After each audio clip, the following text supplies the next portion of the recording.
Hey, how's it going, YouTube? As you know, I'm a huge fan of JRPGs, but honestly, I'm just a huge fan of gaming in general. I don't limit myself to only play JRPGs, but these were the games that got me into gaming. This got me thinking, what were some of the first games I've played that made me fall in love with a franchise or series? So here are my top 5 game series and the games that started it all.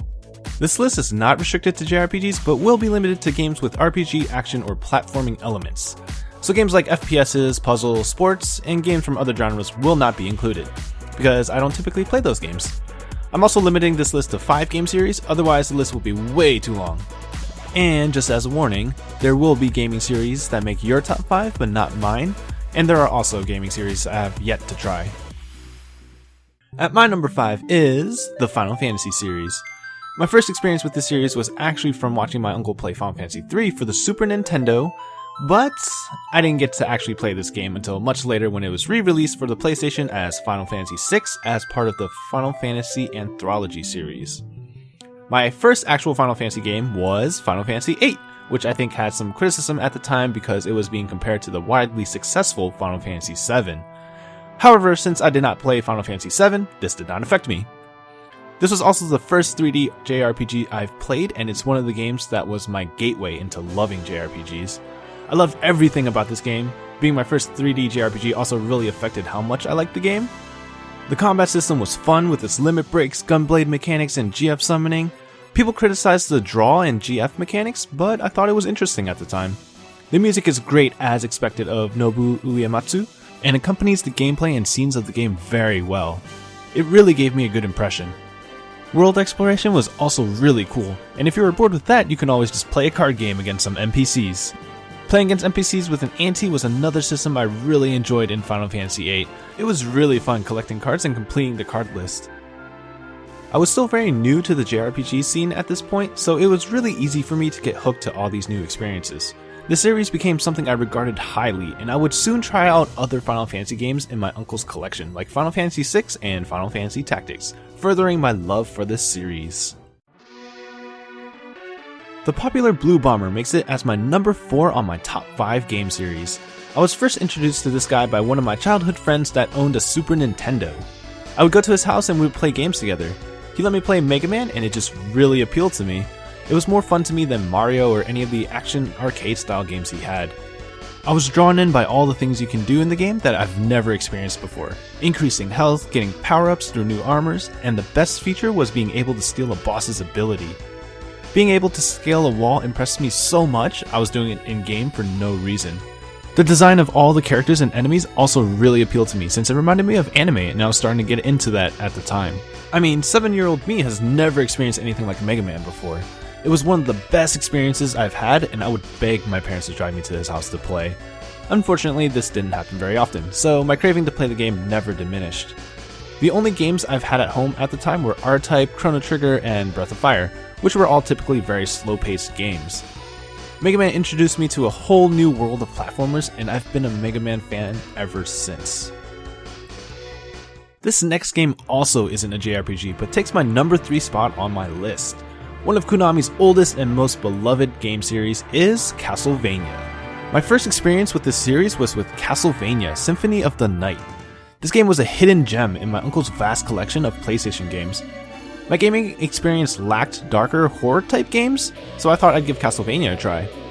Symphony of the Night was also the first Castlevania game to incorporate RPG elements, which helped boost its fun factor for me. This game was also simply amazing. I was instantly hooked once I started playing it. It reminded me of the first time I played Mega Man with its platforming and action gameplay, but it was so much more. It surpassed Mega Man in so many ways. The level was large and exploration was a key part of gameplay, which was not something I found in many platformer games I've played at the time. The setting of the castle really set the dark and creepy mood of the game. The art and visual design of the game was absolutely spectacular because I loved the high detail sprites. The design of Alucard and the fact that you could change his cape color was super cool. It was a very small part of the game, yet it was simply amazing. Any form of character customization at the time was non-existent for all the games I've played. Also, changing weapons, having familiars as allies, learning hidden spells, and changing forms added a whole new way to play this game. I was absolutely swept away, and this game made me fall in love with the Castlevania series. Sitting at my number 2 spot is the Fire Emblem series. I absolutely love this series and was all I played when I was younger for the Game Boy Advance. Final Fantasy Tactics was actually the game that got me into tactical JRPGs, but that's for another video. I was in Toronto shopping with my parents in a mall. Of course, being a kid at the time, I would insist on going into all the game stores, and by insist, I mean drag my parents in. I saw Fire Emblem and begged my mom to get it. I walked out 30 minutes later with the brand new Game Boy game. There weren't any games that could fill the void Final Fantasy Tactics left after I finished it, so it was nice to find another game that was similar. The simple design of the grid, combat, and weapon system easily won me over. The game was very easy to learn, but offered a challenge, which gave Fire Emblem a huge appeal for me because I like challenging games. Fire Emblem wasn't the kind of game you could mindlessly grind through. In fact, money and experience were very limited. Losing characters after a death was also a game mechanic I've never experienced before. This added an extra challenge since I like to charge in headfirst, but also keep all my characters alive. Obviously, this strategy along with the RNG made things quite difficult for me, forcing me to adapt my usual strategies. After completing Fire Emblem and feeling a sense of accomplishment, the series was forever ingrained in my head, and I would come to want every Fire Emblem title that would be released in America.